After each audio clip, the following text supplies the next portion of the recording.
자, 우리 HLB 주주님들 반갑습니다. 머니코드 김 대표입니다. 오늘 영상을 좀 일찍 찍으려고 하다가 오후장에 갑작스럽게 시장의 좀 변동성이 상방으로 긍정적으로 세게 나타나더라고요. 자, 그래서 이 상황을 좀 더 지켜보고 마감하고 나서 마감한 시세 기준으로 여러분들께 피드백을 드리는 게 좀 더 낫겠구나라는 생각이 들어서 일단 정규장은 마무리가 됐습니다. 일단 오늘 동시호가 시세도 굉장히 중요할 것 같은데 현재 녹화 시간이 3시 25분을 지나가고 있거든요. 오늘 선물 옵션 동시 만기일이기 때문에 동시호가 이후에 최종적인 종가를 이따가 제가 영상 종료 전에 한 번 더 체크를 좀 해드리도록 하겠습니다. 자, 일단 구독 아직 안 누르신 분들 지금이라도 구독 한 번씩만 꼭 부탁드리도록 하겠고요. 자, 어제 많은 분들이 참여를 해주셔서 라이브 방송도 성공적으로 잘 마무리가 됐습니다. 여러 가지 이야기를 좀 나누다 보니까 저도 또 괜히 신이 나가지고 목이 거의 나가기 직전까지 다 토해내서 라이브 방송을 진행했던 것 같습니다.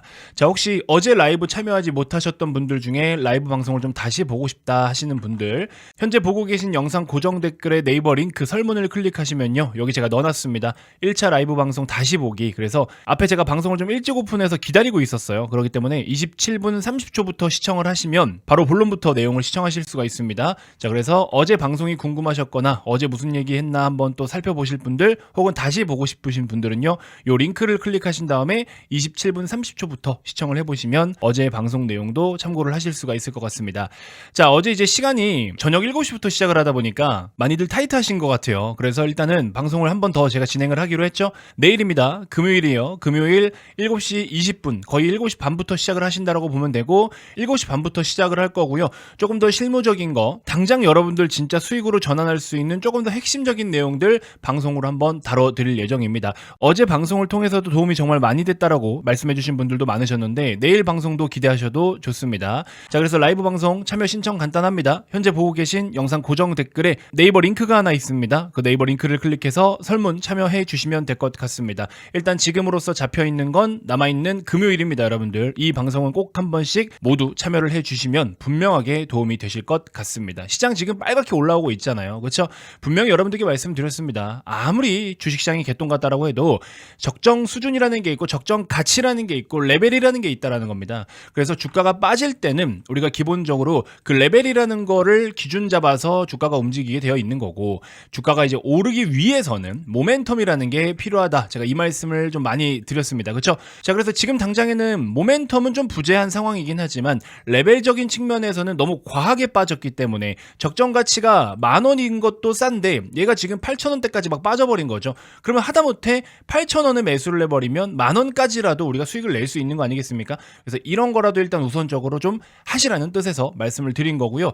또 내일 라이브 방송에서는 미국 시장 중심으로 한국 시장에서도 배팅하기에 좋은 종목들이 있어요. 그런 것까지 함께 더 깊이 있게 풀이를 좀 해드릴 겁니다. 자, 오늘 우리나라 시장 코스닥 같은 경우에는 1.4%대 상승, 그 다음에 코스피도 1.78%대 상승이 나타났는데, 뭐 아시다시피 오늘 삼성전자가 제 몫을 좀 해줬습니다. 어제 반도체 섹터도 괜찮았고 또 미국의 빅테크 기업들도 괜찮았고요. 특히나 어제 미국 같은 경우에는 CPI가 잘 나왔죠. 자, 그렇게 되면 이제 12월 달에 금리 인하는 뭐 기정사실화 된 거고요. 자, 그래서 미국 같은 경우에는 우리가 뭐 경기 침체, 리세션 여러 가지 공포감들이 많았지만 이런 거 이제 다 무산됐습니다. 거의 끝나가죠. 95% 이상 이 리세션에 대한 공포는 사라지고 있습니다. 역시 미국이다라는 생각이 또 이럴 때 듭니다.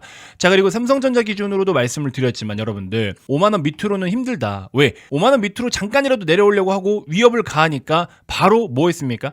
자사주 매입 관련된 공시가 나왔었고, 그러면서 5만원 밑으로만 가깝게 접근하려고 하면 5만원을 위협하려고 하면은 바로바로 또 돈이 들어와요. 그러니까 이런 것들로 주가 관리가 지금 되어 있는 상황이니까 하방은 5만원을 깨지 않겠구나라는 레벨이 일단 설정이 된 거고요. 그럼 상방으로는 6만원까지는 일단 올려다 볼 수 있는데 중요한 건 뭡니까? 언더슈팅 된 거, 너무 과하게 빠졌던 거는 회복이 될 수 있지만 여기서 조금 더 올라가려면 모멘텀이 필요하거나 매크로가 안정이 돼야 된다라는 거죠. 그러면은 원달러 환율도 좀 빠져줘야 되는 거고, 미국은 이제 어쨌든 금리를 조금 더 적극적으로 인하를 할 거고 인하 사이클은 계속 유지가 될 것이기 때문에 국채 금리부터 조금 하락 안정화 될 것입니다. 자, 어쨌든 삼성전자가 오랜만에 제 몫을 해주면서 이렇게 또 시장을 밝게 비춰줬고요. 자, 그러면서 이제 HLB 같은 경우에는 마이너스 5%로 마무리가 됐는데, 여기에 대해서 우리 한번 몇 가지 의심을 좀 해볼 만한 내용이 있다라는 걸 여러분들께 이렇게 키워드를 가지고 한번 설명을 드려보도록 하겠습니다. 자, 일단 두 가지를 좀 의심해 볼 수 있을 것 같습니다. 솔직히 말씀드리면 오늘의 이 5%의 하락, 그리고 어제 우리나라 시장 괜찮았는데 윗꼬리를 이렇게 길게 만들어 버렸어. 그러면 어제 윗꼬리를 길게 만든 것과 오늘 이렇게 빠진 거, 이틀 동안의 시세가 문제가 시장하고 매칭이 안 된다라는 거죠. 자, 그러면서 이제 또 많은 사람들이 걱정을 하기 시작하는 게 CMC 실사 관련돼 가지고 뭔가 코멘트가 나올 때가 됐는데 이 CMC 실사에 뭔가 문제가 생긴 거 아니냐. 그래서 지금 미리 털어먹는 거 아니냐. 이런 의견들이 나오고 있어요. 제약바이오 섹터가 다 같이 빠지든지 알테오젠도 못 가든지 리가캠도 못 간다든지 뭐 이러면 괜찮은데 그것도 아니야 사실. 근데 또 그렇게 갔다가 코드를 맞춰버리기에는 언제는 뭐 알테오젠이 올라서 HLB가 올랐습니까? 언제는 알테오젠이 빠져서 HLB가 빠졌어요? HLB는 최근 들어서 더 그랬지만 독립적으로 움직였습니다. 그러면 독립적으로 지금 빠질 만한 내용은 뭐가 있느냐라고 했을 때 이 CMC 실사에 문제가 생긴 게 아니냐. 이거를 많은 사람들이 또 걱정을 하기 시작을 합니다. 자, 근데 개인적으로는 그렇게 생각해요. 여기에 대해서 문제가 발생할 수도 뭐 있겠죠. 이 결과가 어떻다라는 거를 맞추자라는 게 아니라 실제로 CMC 실사 과정에서 문제가 생겨서 뭐 재보안 요구 사항이 다시 요청이 들어왔다거나 이런 문제가 생길 수도 있습니다. 근데 그렇게 됐다면 사실 지금 HLB는 너무나 민감하고 예민한 상황이거든요. 개인적인 이슈로는. 그런 상황에서 지금 CMC 문제가 발생했다면 실제로 주가가 이거밖에 안 빠질까요? 더 빠집니다. 큰 급락이 나타나겠죠. 그래서 개인적으로는 이 CMC 실사 관련된 것에 대한 진짜 우리가 모르는 뭔가의 문제점 있을 수도 있겠지만 이거 가지고서 주가를 이 정도 뺀다라는 거는 지금은 조금 약하지 않을까라는 생각이 좀 듭니다.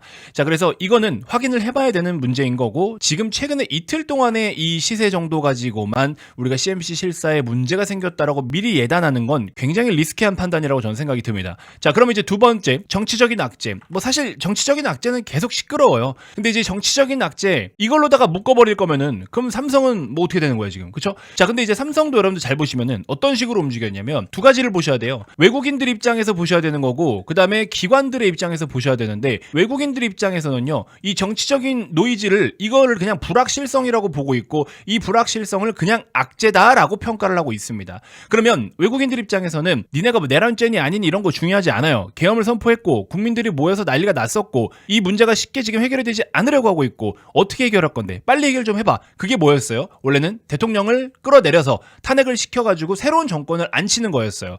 그렇게 흘러갈 것처럼 보였는데 오늘 윤석열 대통령께서 또 대국민 담화가 있었죠. 절대 내려오지 않을 거고 국민들과 함께 할 거다 뭐 이런 이야기를 했는데 저도 오늘 내용을 좀 봤는데요. 다시 말씀드리지만 저는 어느 당도 아닙니다. 특정 정치인을 지지하지는 않고 저는 정치적인 색깔이 없습니다. 근데 이제 오늘의 내용만 놓고 봤을 때 저거 뭐 핑계다 어쩌다 또 이런 악플들도 많죠. 근데 이제 그런 걸 떠나서 사실 중립적으로 봤을 때 뭐 팩트를 이야기한 것도 맞아요. 뭐 이재명 대표를 조금 디스하면서 거대한 야당이 뭐 이렇게 잡아먹으려고 한다. 그다음에 뭐 이재명 대표가 재판을 받기 전에 지금 빨리 대통령을 끌어내려서 본인이 그런 법적인 보호를 받을 위치까지 올라가려고 한다 등등.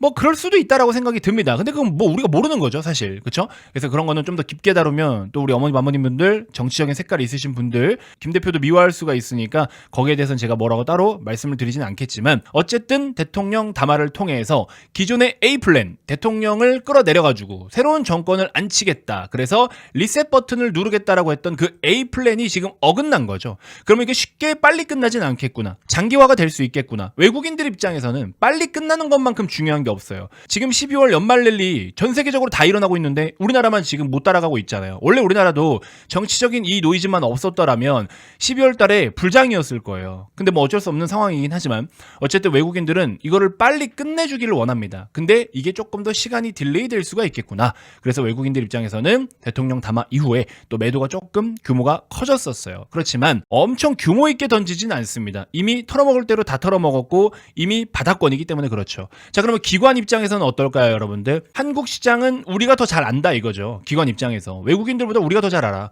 그래서 우리나라는 정치적인 노이즈가 있지만서도 싼 건 싼 거야. 너무 저렴한 거야. 그래서 지금 사놓으면 빨리 수익을 못 내더라도 꽁으로 먹을 수 있는 구간인 건 분명한 거야. 그러면서 PBR 0.8배, 0.8배의 마법. 요즘에 이런 말도 나와요. 그래서 PBR 0.8배에서는 눈 감고 그냥 질러라. 뭐라도 먹는다. 근데 지금도 맞아떨어지고 있는 거죠. 그래서 기관은 오히려 제 2차 계엄이라든지 뭐 이런 것보다도 기간은 상관없다. 근데 더 심각해지진 않을 것 같은 이번 정치적인 리스크. 자, 그렇기 때문에 기관은 오히려 저가 매수를 더 적극적으로 진행을 한 거고 삼성전자도 크게 매수를 또 쏟아 부은 거죠. 연기금도 마찬가지고. 우리나라 시세는 뭐 우리나라 사람들이 지켜야 되지 않겠습니까? 이제 약간 그런 마인드인 것 같아요. 자, 그래서 어쨌든 HLB로만 놓고 보면은 사실 어떤 의도일까에 대해서는 저는 크게 뭔가 의미 부여를 할 만한 건 솔직히 말씀드리면 없다라고 생각이 듭니다. 뭐 정말 여러분들이 생각하시는 그 세력이라는 주체들이 의도적으로 매도를 했을 수도 있겠죠. 아니면 시장 내에 자금이 워낙에 적기 때문에 HLB처럼 모 아니면 도인 기업보다 조금 더 확실한 쪽으로 밸류적으로 지금 매력도가 높은 안정적이면서 수익이 정말 확실한 쪽으로 옮겨 타는 수요가 발생했을 수도 있는 거고요. 그거는 우리가 뭐 알 수는 없습니다. 자, 그렇기 때문에 정치적인 악재로 보기에는 외국인들 입장에서는 충분히 이해가 되지만 오늘 삼성전자가 올라간 걸 보면은 또 기관들은 어쨌든 밸류를 집중해서 지금 저가 매수를 적극적으로 하고 있다. 그래서 정치적인 악재는 더 심화만 되지 않는다면, 더 커지지만 않는다면, 그 강도가 더 세지지만 않는다면 지금 그냥 가만히 사서 묻어놓기 너무 좋은 시점이다라는 걸 기관들은 일단 우선적으로 인정을 한 셈입니다. 자, 그래서 이러한 전략적인 부분들을 여러분들 큰 틀에서 어떻게 지금 시장이 굴러 돌아가고 있는지를 이해를 하셔야 돼요. 물론 HLB는 제가 봤을 때 오늘 HLB는 딱 이것 때문입니다. 이게 아니기 때문에 괜찮습니다 등등 뭔가 똑부러지게 더 말씀을 드리고 싶지만 사실 그렇게 말씀드리기에는 너무 애매한 상황인 것 같습니다. 애매할 땐 애매하다라고 솔직하게 말씀드려야죠. 여러분들도 오늘 HLB 하락을 정확하게 알고 계신 분 계신가요? 없어요. 어제부터 오늘까지 대략적으로 8,000원 정도의 주가를 끄집어내린 이 흐름을 누가 알겠습니까? 그러니까 이거를 막 뭔가 정답을 찾으려고 억지로 그래가지고 정의를 내리기 위해서 세력이 어쨌다 이러려고 한다 소설을 많은 사람들이 쓰겠지만 그러한 상상에 의한 소설 말고 실제로 오늘 시장에서 발생되고 일어나고 있는 일들 중심으로 해서 또 우리가 의심해 볼 수 있는 몇 가지 내용들을 중심으로 해서 그냥 그런 정도로 판단을 하면 되는 겁니다, 여러분들. 그쵸? 일단 아직까지는 뭐 크게 흐트러짐이나 이런 것들은 없고 특히나 7만원 언저리에서 그동안에 진행되어 왔던 7만원 부근에서 핵심적인 1차 지지 라인을 잘 지켜주고는 있는 그런 상황이기 때문에 당장에 뭔가 야 큰일 났다 이거 막 극단적으로 막 빨리 팔아야 되겠다 그런 상황은 아닙니다. 근데 이제 7만원을 깨고 거래가 좀 실리게 된다 그러면 뭔가 의심은 해볼 수 있겠죠. 근데 이제 시장이 좋은데 그렇게 빠져? 그러면 실제로 요거를 조금 더 의심해 볼 수는 있겠죠. 그럼 내일부터 뭔가 답이 나오지 않겠습니까? 자, 그래서 이런 부분들 변동성이나 특이사항이 발생하면 코멘트를 드리도록 하겠습니다. 그래서 오늘자 기준으로 했을 때 무리해서 여러분들 함부로 예단하지는 말자. 이렇게 말씀을 드리고 싶고요. 그 다음에 안 좋은 상황이 생겼을 때는 분명하게 안 좋은 상황일 것 같고 이런 부분들이 좀 걱정됩니다. 라고 제가 여러분들께 충분하게 편안하게 다 말씀을 드릴 테니까 여러분들은 있는 그대로 그냥 이성적으로 기계적으로 받아들여 주시면 좋을 것 같습니다. 자, 아무튼 매번 제가 이런저런 다양한 말씀을 드리고 있지만 이 모든 내용들을 영상 하나에만 다 담기엔 좀 어려워요. 그래서 어제 라이브 제가 봐도 여러분들께 많은 것들을 정말 진지하게 토해 드렸습니다. 자, 그래서 여러분들 내일은 또 금요일이지 않겠습니까? 뭐 불금을 보내시는 분들도 계시겠지만 그 불금을 잠시 미뤄두고 이번 한 주의 금요일 저녁만 잠시 여러분들 식사하시고 저에게 2시간 정도만 투자를 해주신다면 뭐 당연히 무료고요. 여러분들은 지금 이렇게 어마어마하게 오르고 있는 앞으로도 더 그렇게 탄력 있게 오를 수 있는 그 시장의 수익을 싹 다 긁어먹을 수 있는 주인공이 되실 겁니다. 제가 분명히 말씀드렸죠. 40% 내리고 150% 올랐고요. 30% 내리고 40% 올랐고요. 20% 내리고 25% 올랐습니다. 지금 32% 내리고 올라갈 준비하고 있어요. 벌써 지금 바닥으로부터 코스닥이 8.9%나 올랐습니다. 그쵸? 시작도 제대로 안 했고요. 지금부터라도 빨리 드라이브를 걸어야 여러분들 뭐라도 수익을 낼 수가 있는 겁니다. 눈 감고 사도 수익 낼 수 있는 종목들도 내일 함께 방송을 통해서 공개적으로 말씀을 드려보도록 하겠습니다. 자, 어제 라이브 참여하지 못하셨던 분들 내일 꼭 참여해 주시고요. 현재 보고 계신 영상 고정 댓글에 있는 네이버 링크를 클릭해서 라이브 방송 참여 신청을 해 주시면 제가 또 안내 도와드리도록 하겠습니다. 많은 관심 부탁드리도록 하겠고요. 오늘 하루도 너무 고생 많으셨고 내일 또 인사드리도록 하겠습니다. 고맙습니다.